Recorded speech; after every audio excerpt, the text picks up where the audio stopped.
Magandang araw mga kaboxing. Usap-usapan ngayon ang laban ni Mark Magnifico Magsayo kung saan muling ipinamalas ang kanyang lakas at bilis. 4 na beses niyang pinabagsak ang kalaban niyang si Brian Mercado. Sa video na ito, pag-uusapan natin ang bawat detalye ng laban, ang kahulugan nito sa kanyang karera, at iba pang maiinit na boxing updates. Bago ang lahat, huwag kalimutang i-like, i-share, at mag-subscribe para sa iba pang boxing updates. Simulan na natin.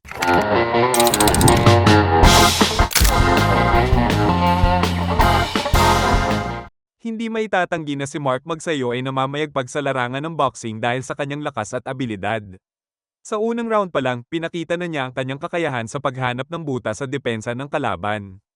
Sa natitirang 50 segundo ng unang round, dalawang malalakas na body shot ang tumama kay Mercado, dahilan para ito ay bumagsak. Habang nanonood ang mga fans, makikita ang kombinasyon ng bilis at lakas ni Magsayo.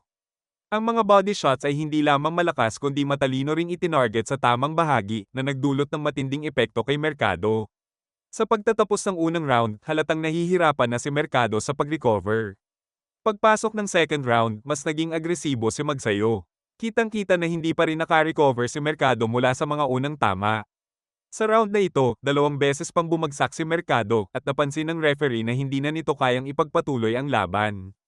Sa puntong ito, itinigil na ang laban at idineklara si Mark Magsayo na panalo via TKO. Ang tanong ngayon, ano ang susunod para kay Magnifico? Maraming fans ang umaasa na makakakuha siya ng mas malalaking laban sa mga elite fighters sa kanyang division. Ang panalo na ito ay hindi lamang dagdag sa kanyang record kundi isang pahayag na handa siyang makipagsabayan sa mga pinakamalalakas.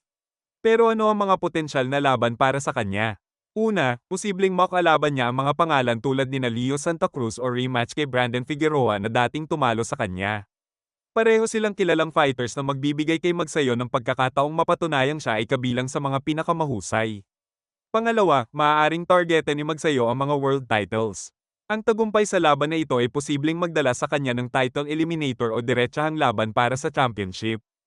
Abangan natin kung ano ang magiging susunod na hakbang ng kanyang management team. Sa ibang bandang balita, na-postpone ang inaabangang laban ng Australian fighter na si Sam Goodman at ang monster ng Japan na si Naoya Inoue. Ang laban na ito sana ay magaganap ngayong December 24, 2024, ngunit dahil sa sugat na natamo ni Goodman sa kanyang sparring session, kailangan itong ipagpaliban. Ayon sa mga ulat, nagkaroon ng malalim na sugat si Goodman sa taas ng kanyang kilay, dahilan para bigyan siya ng sapat na oras para magpagaling. Inilipat ang laban sa January 24, 2025.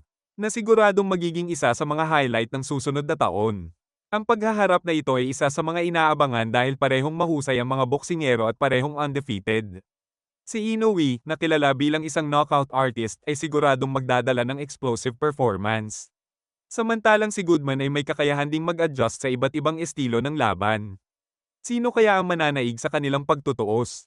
Habang naghihintay ang mundo ng boxing sa Goodman and Inoue Showdown, maaaring maganap ang iba pang mga laban na dapat abangan. Paano nga ba naaapektuhan ng injury postponements ang momentum ng mga boksingero?